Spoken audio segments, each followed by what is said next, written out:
irreechaa qophii sanatti baase beekaa. Yeroo gara qabsootti seentanii umriin keessan hangam? Umriin kiyyaadha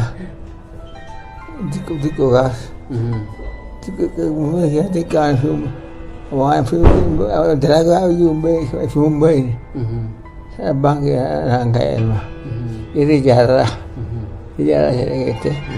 Nama jireenya Oromootiif jecha jiruu fi dhaban har'aan tana fayyaa dhabanii ciisanillee warra daandii jalqabaa warra daandii qabsoodhaa saaqe keessa isaan nama hangafaati. Qabsoon dhoombir jaamtu tamaqaa qabsoo gootowwan baaleetiin Oromoo baaleetiin geggeeffamaa turte adda durummaadhaan lolanii lolchiisuudhaan nama gahee ol'aanaa qabaachaa turanii gaafa lola annaa maal jedhanii geeraran waan gayyaa lookoo korree loon gabraa baraarranne lookkisa mukaa korree allaattii baraarranne allaattii bultiin mukaa saree bultiin daaraa namni innuu daaraa maa daaraa lagata namni innuu beelaa maa baktii lagata namni dhoombir dheeyse maa koflee taphata dhoombir dheeysuun hin taatu dhoombir fuudhanii dhukaasanii gabrummaa tan ofirraa dhoowwudhatu dhoowwudha malee baqachuun dhoombir irraa dheeysuun hin taatu jaanii gootoowwan akkasitti wal onnachiisu turan. Gaafa eeguuf baruu gorra'an maaltu ta'e gaafas? Guddaa waan guddaa lolli ka'e. Dhoombiruu gaafas buqqisee fuudhee tokko. Dhoombir gaafas dhukaaftee mi'ate?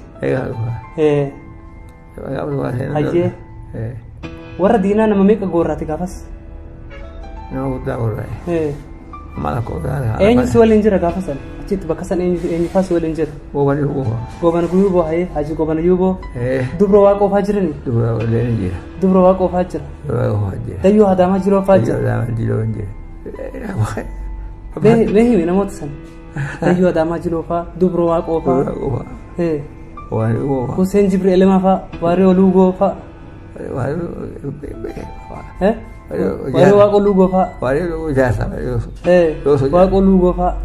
Waaqoo jaarsaa nama guddaa. Jara martuu waliin jira. Nama waan gogosu waan dandeenye waan fuudhee waan keessa buusee dhukaase.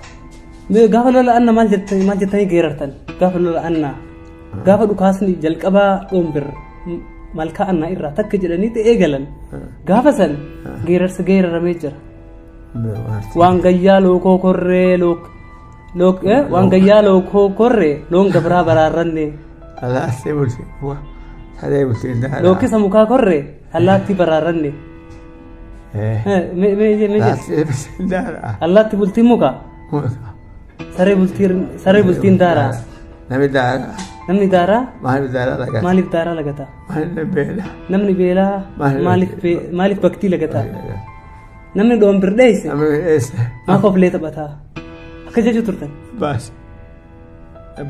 Kornaalii jirarralee gootami? Dhoombiroo si kenna dhukaaf ta'am? Kennime. Wallaahi kenniman kan.